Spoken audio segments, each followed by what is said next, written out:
வணக்கம் ஃப்ரெண்ட்ஸ். இன்றைக்கு இந்த பதிவில் தை மாத வளர்பிறையில் வரக்கூடிய பிரதோஷமானது நாளைய தினத்தில் செவ்வாய்க்கிழமையுடன் மற்றும் திருவாதிரை நட்சத்திரத்துடன் இணைந்து வருவது மிக மிக விசேஷமானது. நாளைய தினத்தில் சிவபெருமானுக்கு எந்த ஒரு பொருளை கொண்டு அர்ச்சனை செய்து வழிபாடு செய்ய வேண்டும், எந்த ஒரு மந்திரத்தை ஜெபித்து வழிபாடு செய்ய வேண்டும், சிவன் கோவிலில் எந்த ஒரு பொருளை நாளைய தினத்தில் வாங்கித்தர வேண்டும் என்பதை இந்த பதிவில் பார்க்கலாம்.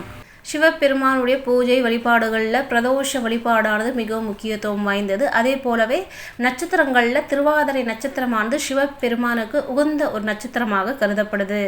இந்த இரண்டுமே ஒன்று கூடி செவ்வாய்க்கிழமையுடன் இணைந்து வருவது இன்னும் சிறப்பை தரக்கூடியது. இத்தகைய சிறப்பு வாய்ந்த நாளைய தினத்தில் சிவபெருமானுடைய பூஜை வழிபாடானது அதி அற்புதமான பலன்களை தரக்கூடியது. செவ்வாய்க்கிழமையுடன் இணைந்து வரக்கூடிய இந்த பிரதோஷ வழிபாடானது சிவபெருமானுடைய அருள் மற்றும் முருகப்பெருமானுடைய அருளை நமக்கு பெற்று தரக்கூடியது. நவகிரகங்களில் செவ்வாய் பகவானுடைய கெடு பலன்களை நீக்கி நல்ல பலன்களை தரக்கூடியது. செவ்வாய் பகவானால் ஏற்படக்கூடிய தீராத கடன் பிரச்சனை, உடல் உபாதைகள், எதிரிகளால் ஏற்படக்கூடிய தொல்லைகள், செவ்வாய் தோஷம், திருமண தடை, வீடு நிலம் வாங்குவதில் இருக்கக்கூடிய பிரச்சனைகளானது நீங்கி நிலம் வீடு வாங்கக்கூடிய யோகமானது உண்டாகும். காரியங்களில் இருக்கக்கூடிய தடைகள் அனைத்தும் நீங்கி காரிய வெற்றியானது உண்டாகும். பிரதோஷமன்று காலையில் நீராடிய பிறகு உங்கள் பூஜை அறையில் இருக்கக்கூடிய சிவபெருமானுடைய திருவுருவப் படத்தை சுத்தம் செய்து சந்தனம் குங்குமம் வைக்க வேண்டும். வாசனமுள்ள பூக்களை கொண்டு அலங்கரித்து கொள்ள வேண்டும். ஒரு நெய் தீபத்தை ஏற்றி வைத்து சிவபெருமானுடைய பஞ்சாட்சர மந்திரமான ஓம் நம சிவாய ஓம் நம சிவாய என்ற மந்திரத்தை குறைந்தது 108 முறை சொல்லி சிவபெருமானை வழிபாடு செய்ய வேண்டும். வில்வ இலைகளை கொண்டு நீங்கள் அர்ச்சனை செய்து வழிபாடு செய்வது இன்னும் விசேஷமான பலன்களை தரக்கூடியது. உங்களால் முடிந்தால் 108 வில்வ இலைகளை கொண்டு நாளைய தினத்தில் சிவபெருமானுடைய பஞ்சாட்சர மந்திரத்தை சொல்லி அர்ச்சனை செய்து வழிபாடு செய்வது அதி அற்புதமான பலன்களை தரக்கூடியது. முடியாதவர்கள் குறைந்தபட்சம் 21 வில்வ இலைகளை கொண்டு சிவபெருமானுடைய பஞ்சாட்சர மந்திரமான ஓம் நம சிவாய என்ற மந்திரத்தை சொல்லி அர்ச்சனை செய்து வழிபாடு செய்ய வேண்டும். சிவபெருமானுடைய சிவலிங்கத்தை வீடுகளில் வைத்து வழிபாடு செய்யக்கூடியவர்கள் நாளைய தினத்தில் கட்டாயம் அபிஷேகம் செய்து வழிபாடு செய்ய வேண்டும்.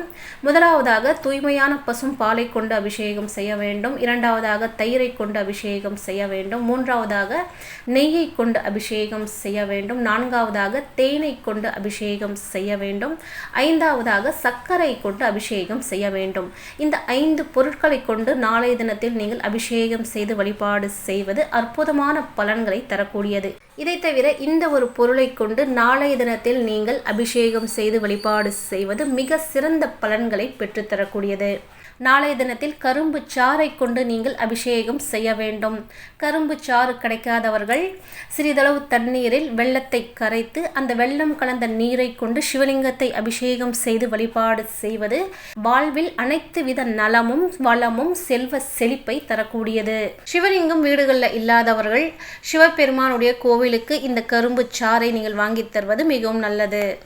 அபிஷேகம் செய்து வழிபாடு செய்த பிறகு வில்வ இலைகளை கொண்டு சிவலிங்கத்தை அர்ச்சனை செய்து வழிபாடு செய்ய வேண்டும்.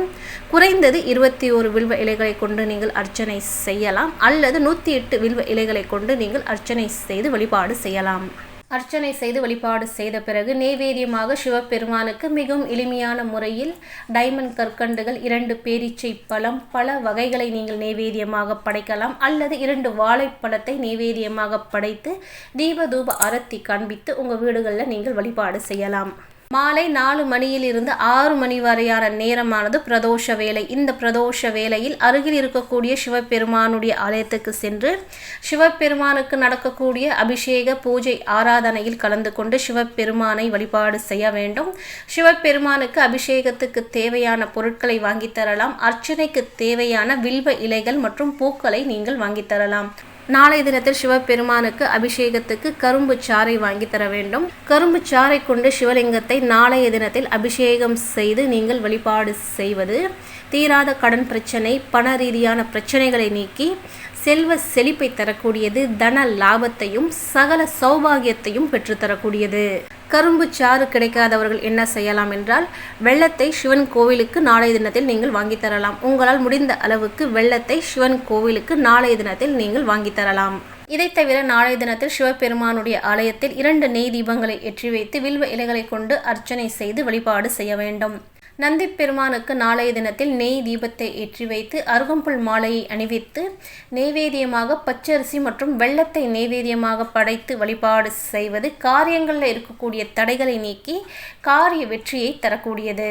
விரதம் எடுக்க முடிந்தவர்கள் அன்றைய தினம் நாள் முழுவதுமே விரதம் இருந்து சிவபெருமானை வழிபாடு செய்யலாம். விரதம் எடுக்க முடியாதவர்கள், ஒரு சில காரணத்தால் விரதம் எடுக்க முடியாதவர்கள் பால் பழத்தை மட்டுமே அருந்தி அன்றைய தினத்தில் சிவபெருமானை வழிபாடு செய்யலாம். அல்லது உங்களுடைய உடல் சௌகரியத்துக்கு ஏற்றவாறு நீங்கள் விரதத்தை கடைபிடிக்கலாம்.